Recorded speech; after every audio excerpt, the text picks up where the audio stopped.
When people see a figure like the Pope, they rarely question what's behind the image. They see the carefully crafted public persona, the white robes, the humble gestures, the staged moments of compassion caught by strategically placed cameras. It's a performance polished over centuries, and while millions take it at face value, those paying closer attention understand one thing. Every public image is built for a reason, especially when it comes to institutions as ancient and powerful as the Vatican. You have to realize no one with that level of global influence appears in front of the world without layers of strategy behind them. What's being presented is a version of the Pope meant to disarm you, to earn your trust, to position him as not just a religious leader, but a global moral authority.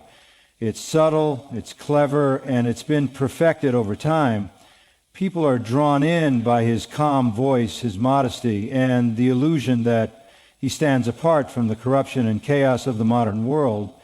But ask yourself, why do we know so little about the mechanisms that place these figures into power? Why is the conversation always about how likable or progressive they appear, rather than about the forces that crafted the image we're seeing?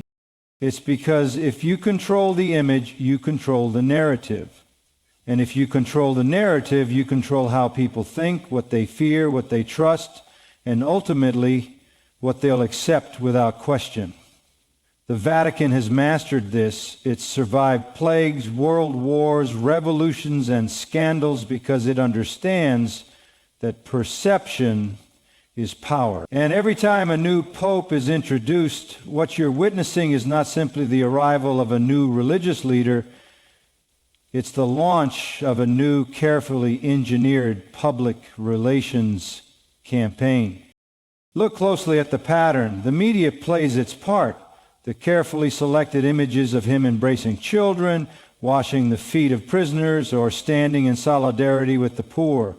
It's designed to project humility and compassion, but behind those moments is a vast machine of strategists, image consultants, and political handlers who know exactly how to position a leader for maximum influence.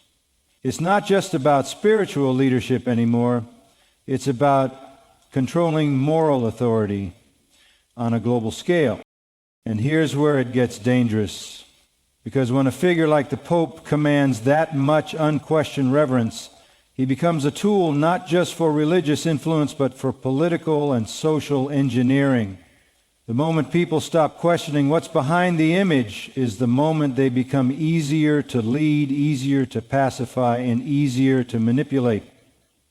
That's why the Vatican has always invested so heavily in curating this spotless public identity. It's not about the individual man.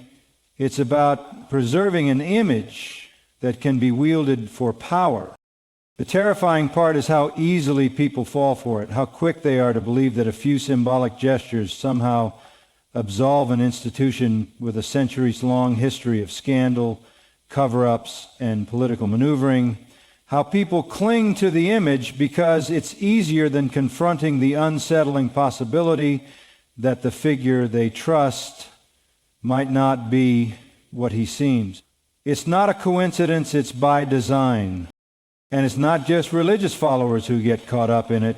World leaders, politicians, corporate heads, and media outlets fall in line because the Vatican's image is one of the last unchallenged sources of moral authority left. When a pope speaks, nations listen. Policies shift. Public sentiment adjusts. It's a power most governments would envy, and yet the average person barely thinks about who controls that power and how that figure was chosen. What makes it more chilling is the fact that every pope, no matter how progressive or revolutionary they appear, still operates within a structure built to protect itself first. The Vatican is one of the oldest and most secretive power structures on the planet. It didn't survive this long by accident. It survived because it knows when to adapt its image, when to release just enough information to maintain control, and when to completely rewrite narratives to suit its needs. And this is where the current situation becomes even more alarming. The latest pope is being presented as a beacon of reform, a man willing to challenge old traditions and speak truth to power. But when you look closer, you realize that none of the core structures have changed. The same elite groups still hold influence. The same secretive councils still meet behind closed doors.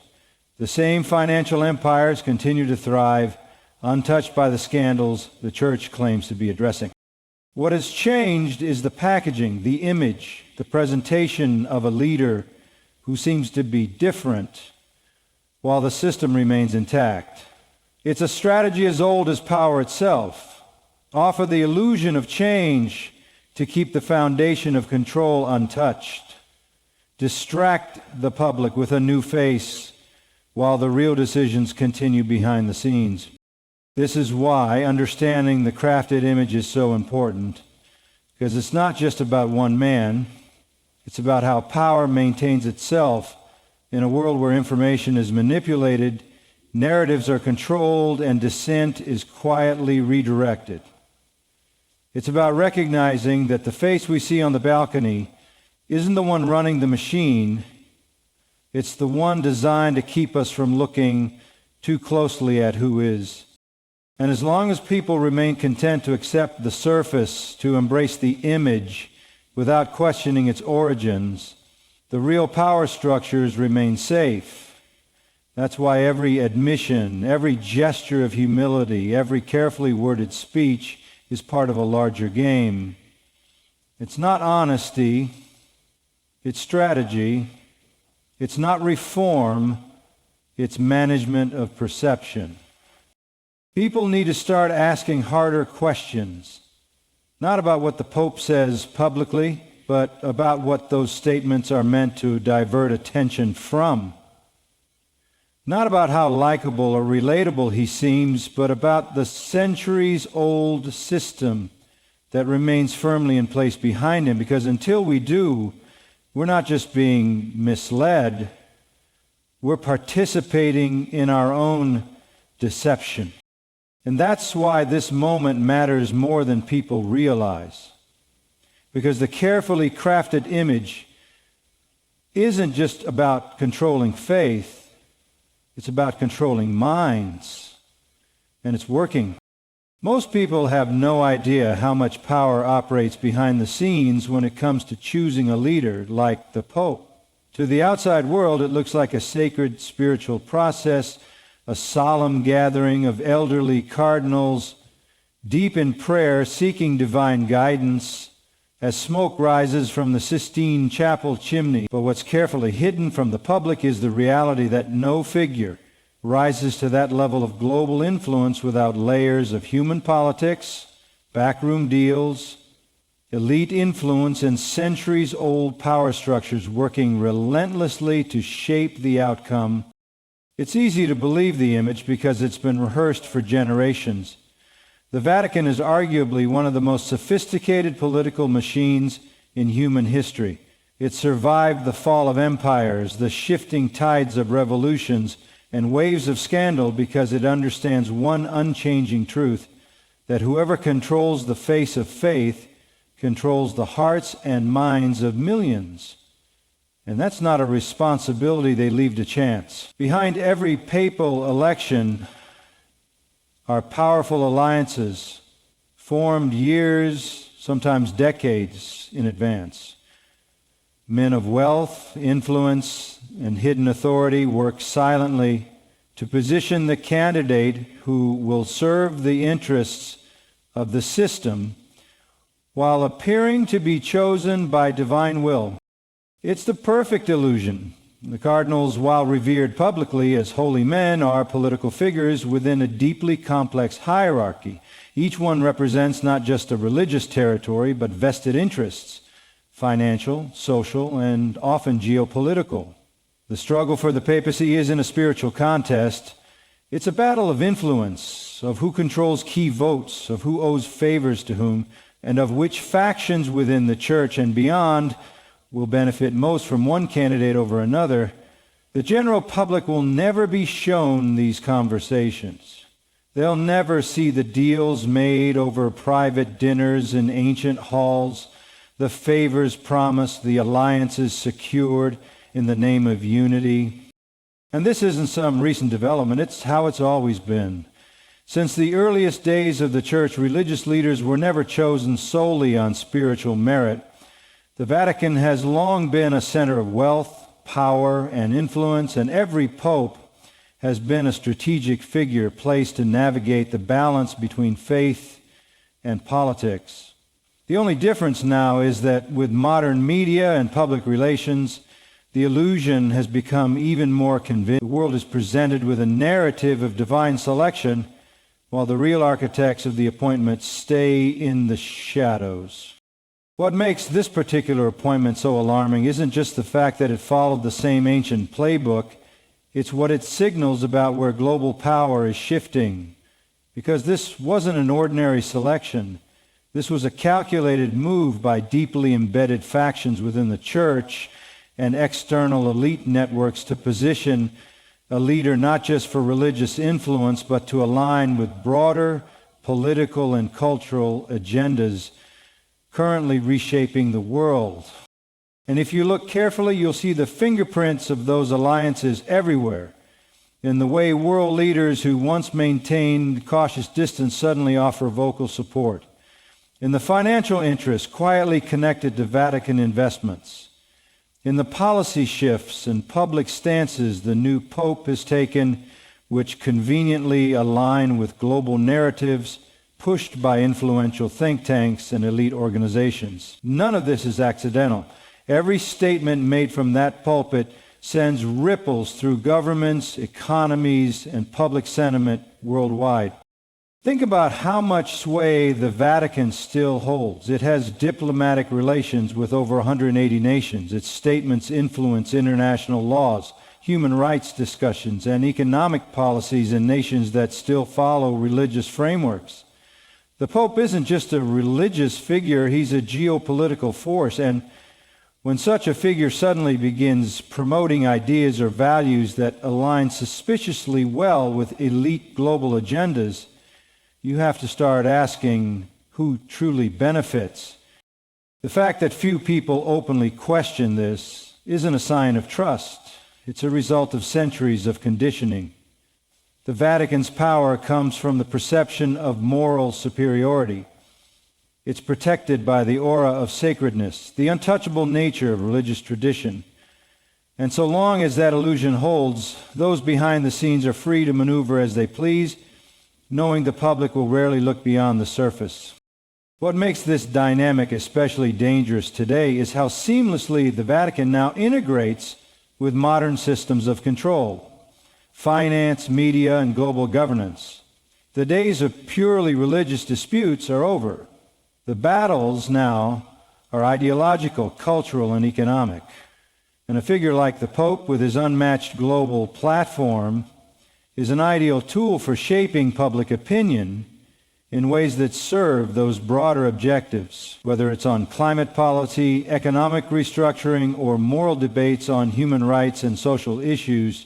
His words carry a weight that few other figures can match. And you have to understand, those behind the scenes know this. That's why so much effort goes into ensuring the Pope is someone they can influence, someone whose public stances won't threaten the deeper structures in place.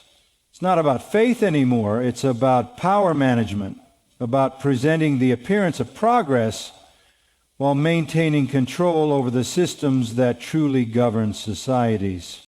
This is why every papal conclave is preceded by intense, often ruthless, behind-the-scenes negotiations. It's why candidates are vetted not just for their spiritual reputations, but for their political reliability, their connections, their loyalty to the existing order. It's a strategic selection designed to maintain the balance of power, not upset it.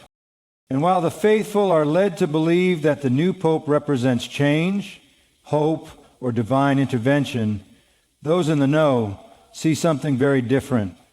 They see a calculated move on the chessboard, another step in a centuries-old strategy to control hearts and minds under the guise of spiritual leadership. This matters now more than ever because the challenges facing the world, from global economic shifts to cultural realignments, demand a moral authority figure who can sell difficult changes to the masses, who can deliver messages of submission, compliance, or global unity in a way that no politician or corporate executive ever could. And that's the role the modern Pope increasingly plays. It's why you'll see him addressing not just matters of faith, but political issues, economic systems, and social ideologies. Because his appointment wasn't just a religious decision, it was a power play, a carefully executed maneuver to ensure the Vatican remains not just a religious force, but a central player in the unfolding global order. And while most people will never realize it, those behind the scenes are already shaping the next phase, the next alliances, the next narratives. And as long as the public remains fixated on the image rather than the power structures behind it, that control will remain unchallenged. It's easy to forget sometimes that institutions, especially ancient ones like the Vatican, rarely operate on impulse. Every move they make is deliberate. Every shift in policy or public stance carefully measured against centuries of precedent and power preservation. And when a figure like the Pope begins speaking in ways that seem uncharacteristic of the long-standing image of the Church, when statements are made that align more closely with modern elite ideologies than traditional doctrine, it's not the result of spontaneous compassion or a sudden awakening. It's the unfolding of an agenda that's been quietly set in motion long before most people even noticed. Because here's the reality. The modern Vatican is no longer just a spiritual institution. It's a global force deeply intertwined with politics, finance, and cultural engineering. The Pope may wear white robes and speak of peace, but beneath the surface is a power structure every bit as calculated and self-preserving as any political regime. And what makes this particularly unsettling today is how that power is being used not to strengthen moral or spiritual foundations, but to subtly reshape them, to quietly erode the definitions of right and wrong, sin and virtue, tradition and progress. When you watch closely, you start to notice the shifts, subtle changes in language, carefully worded statements designed to appear inclusive and compassionate while simultaneously dismantling long-held beliefs. The Church's positions on marriage, sexuality, wealth, and global governance aren't being overturned in dramatic announcements. They're being slowly diluted, redefined, and replaced with new narratives that serve a different master. It's not about spiritual truth anymore. It's about alignment with global systems of control. And the terrifying part is how masterfully it's being done. The Vatican understands that people resist sudden, drastic changes, especially when it comes to matters of faith. But gradual shifts, those slide under the radar. A slightly altered phrasing here, a symbolic act there, and before long the moral landscape has changed without anyone realizing it. The faithful continue to believe they're following the same teachings when in fact the ground beneath them has been quietly rearranged. Take, for example, the way moral absolutes are being replaced with moral relativism. Where once the Church spoke clearly on matters of sin and virtue, it now offers nuanced, politically correct statements designed to offend no one, to appeal to modern sensibilities, and to remain in lockstep with the world's ruling ideologies. What was once wrong is now complex. What was once sinful is now open to dialogue. This isn't spiritual enlightenment, it's narrative control. Because when you remove moral absolutes, you create a society where right and wrong can be dictated by those in power. And if the Vatican, with its enormous moral authority, begins adopting this model, it gives license to governments, corporations, and elite institutions to follow suit. Suddenly, laws can be justified not by unchanging principles, but by convenience. Policies can be sold not on truth, but on public mood. And people, stripped of clear moral anchors, become easier to manipulate. And you have to ask yourself, why now? Why this sudden eagerness from the world's oldest religious power to embrace modern ideologies that not long ago would have been condemned from its own pulpits? The answer lies in influence. The modern world is being reshaped economically, politically, culturally by forces that require public compliance. And what better way to secure that compliance than by having the world's most trusted moral voice endorse it? When the Pope speaks on matters of wealth redistribution, climate policy, immigration, and social justice, he's not offering purely spiritual guidance. He's reinforcing the global narratives being pushed by elite power blocks. And by couching these positions in the language of compassion and morality, he makes them far harder to challenge. After all, who wants to be seen opposing the Pope on issues framed as humanitarian causes? But peel back the language and you begin to see the agendas hiding beneath. Policies that consolidate wealth and power in the hands of a few, social movements that fragment communities and weaken traditional institutions, laws that erode freedoms under the guise of protecting the vulnerable, and in the middle of it all, a Vatican that acts not as a check against these excesses, but as an enabler. This isn't a conspiracy theory, it's a historical pattern. The church has always been a player in the game of global power, shifting its public positions to remain aligned with the dominant forces of the era. What makes it so concerning now is the unprecedented integration of religious authority with modern tools of control, mass media, surveillance, digital propaganda. The messages coming from the Vatican are amplified instantly across social media, news outlets, and international forums. And every carefully crafted statement shapes the way billions of people think, feel, and act. And make no mistake, this isn't just about public statements.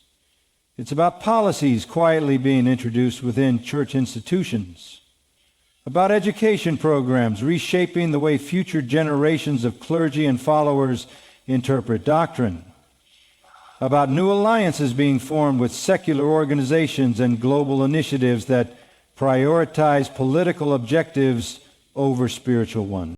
The slow, almost invisible shift of the church's moral compass is creating a dangerous vacuum, because once a society's primary source of moral guidance abandons its absolutes in favor of politically convenient narratives, the public is left without a reliable standard. And in that vacuum, whoever holds power decides what's true, what's acceptable, and what's punishable.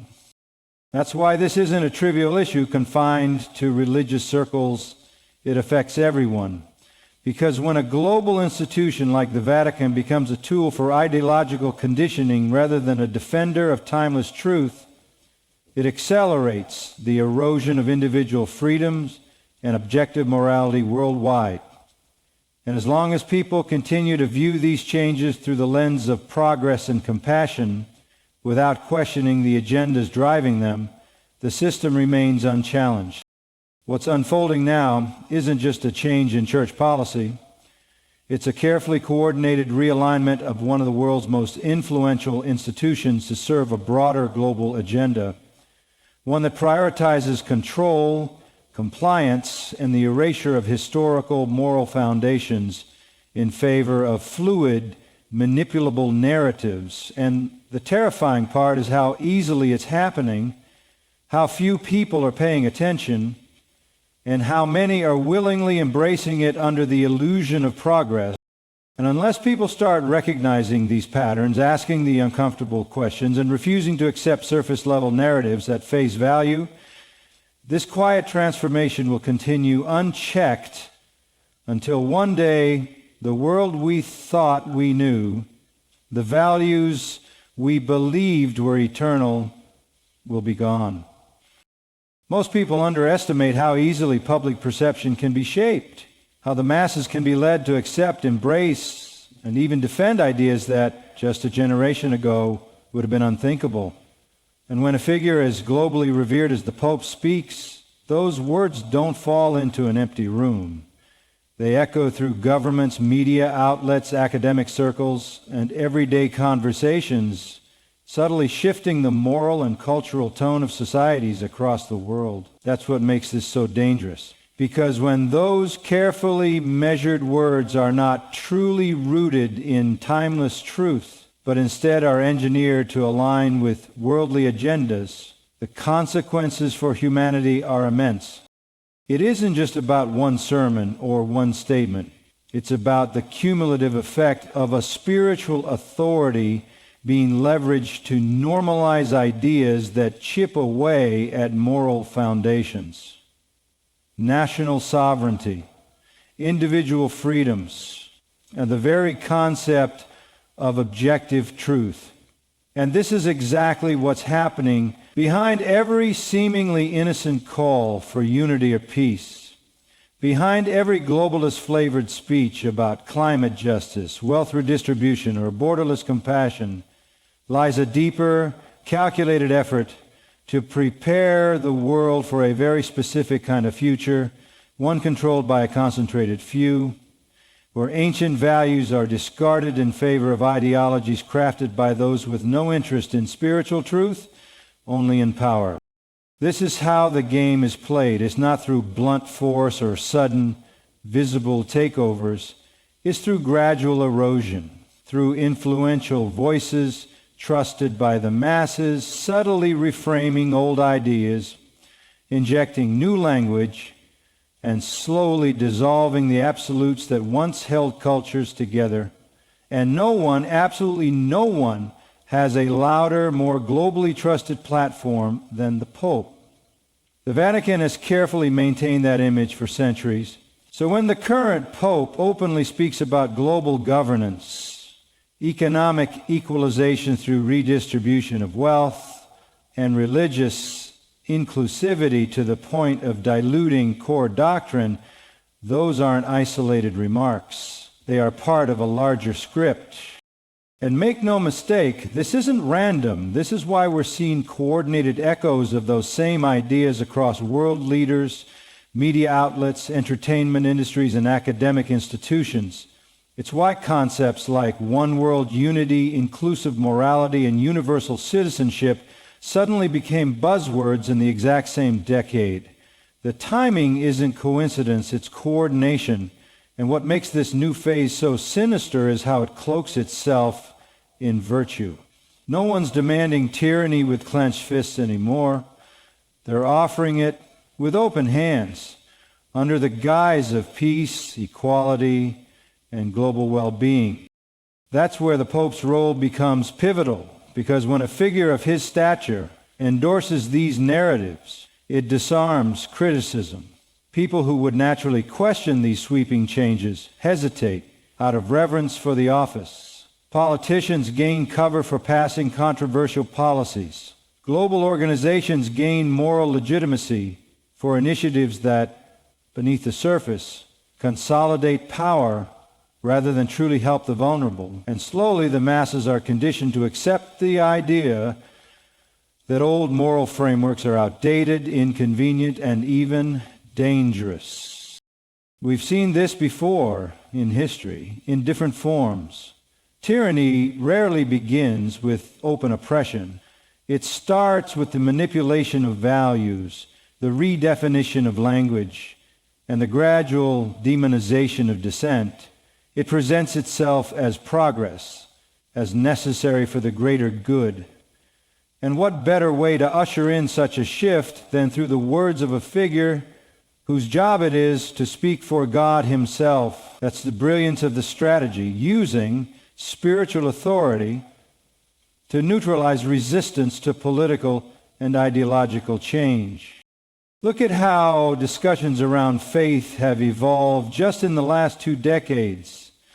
The language of absolute moral standards has been replaced by the language of dialogue and compassion, which in theory sounds beautiful, but in practice often means moral compromise.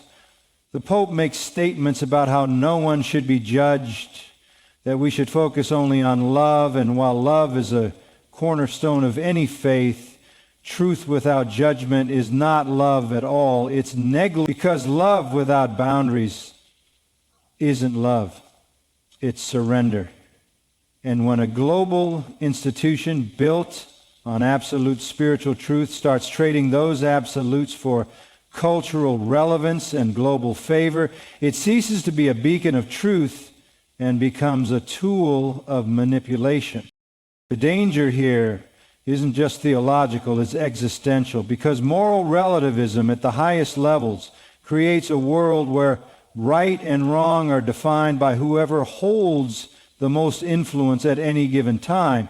And when the Vatican's moral authority is weaponized to validate whatever cultural, political, or economic agendas are trending, the very concept of objective good is dismantled. This leaves the masses defenseless against systems of control, masquerading as humanitarian causes. It also isolates those who refuse to conform. Anyone who holds to the old moral standards, who refuses to bend to the new definitions, becomes labeled as intolerant, regressive, or even dangerous. This creates a social climate of compliance where questioning authority, even spiritual authority, is painted as an attack on unity and peace. And few people have the courage to resist when the price is social exile, legal punishment, or spiritual condemnation. What makes it worse is the Vatican's unique diplomatic status. As both a religious institution and a sovereign state, it possesses influence in ways no other body can match. It speaks to heads of state, attends UN councils, influences economic policies, and shapes global moral conversations, all while wearing the mask of spiritual neutrality. But neutrality ceases to exist when you begin aligning your messages with the objectives of a ruling class intent on consolidating power. This is why recent admissions, policy statements, and public positions from the Pope aren't just curious headlines.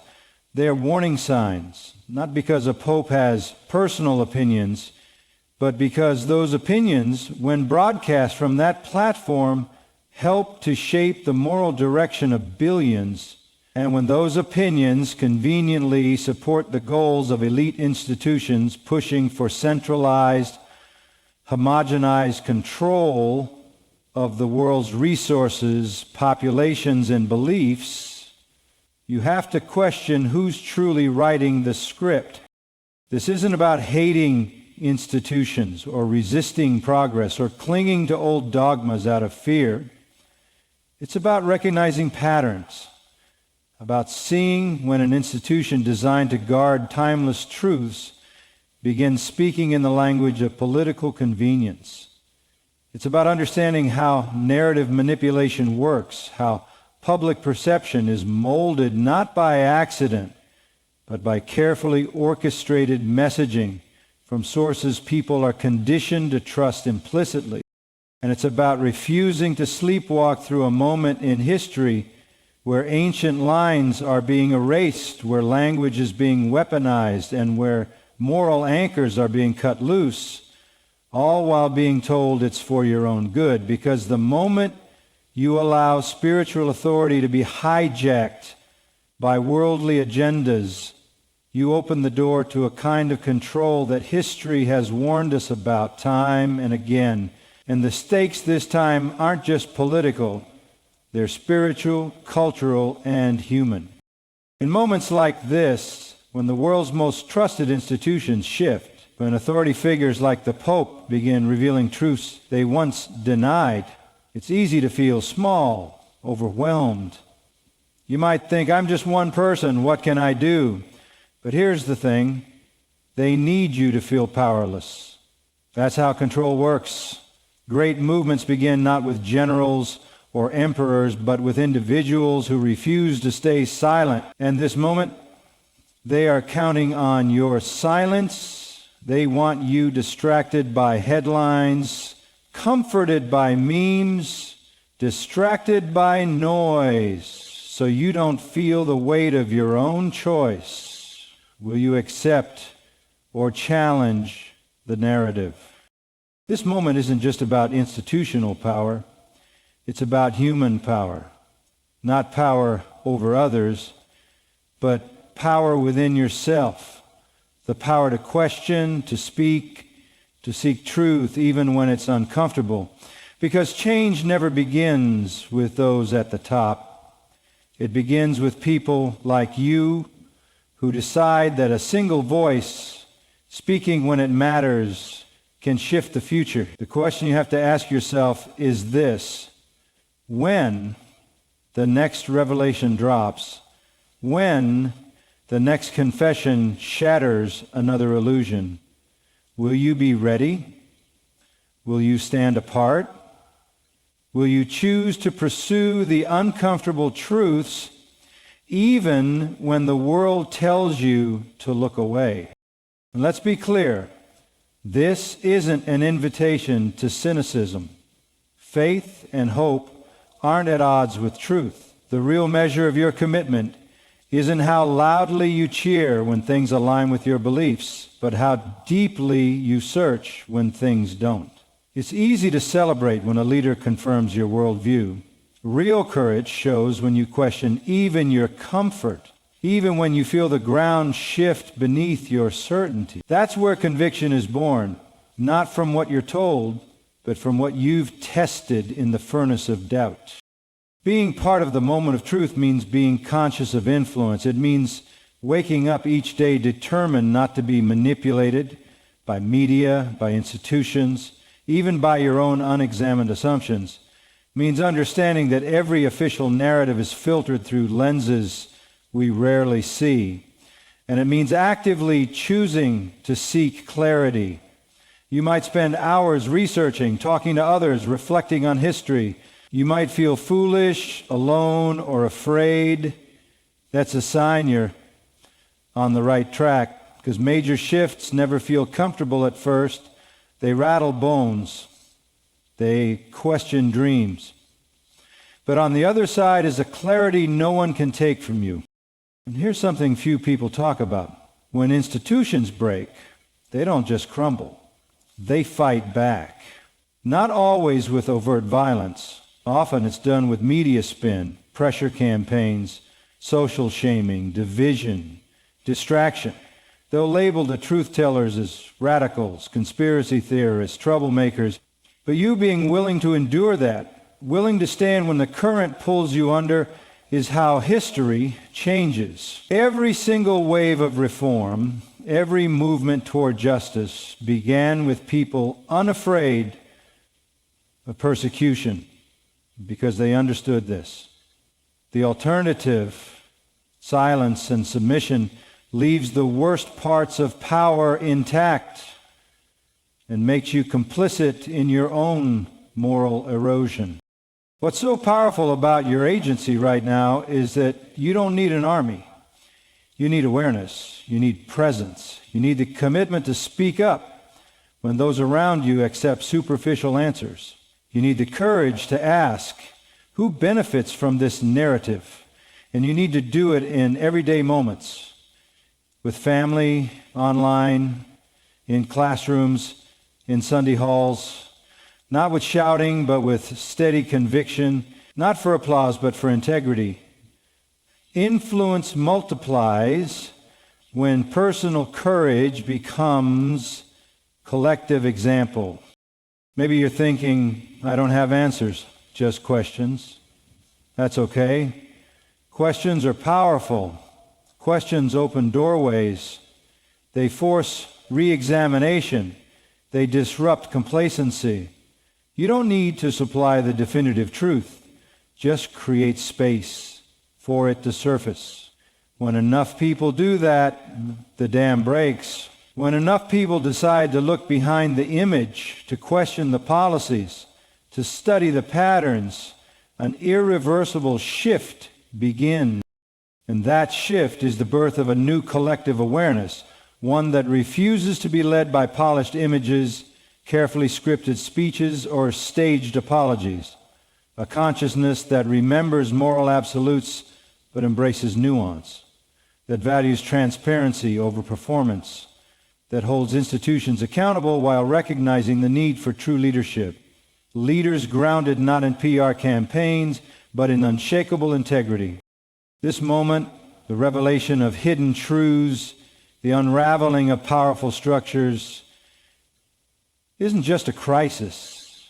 It's an opportunity, an invitation, a call to each person listening or reading this speech to step into your power, to reclaim your voice, to be the kind of person who doesn't wait for reformers to emerge, but becomes one, to realize your daily choices matter, not just to your circle, but to the course of global narrative. Because every global shift begins with the individual willing to say, something's not right.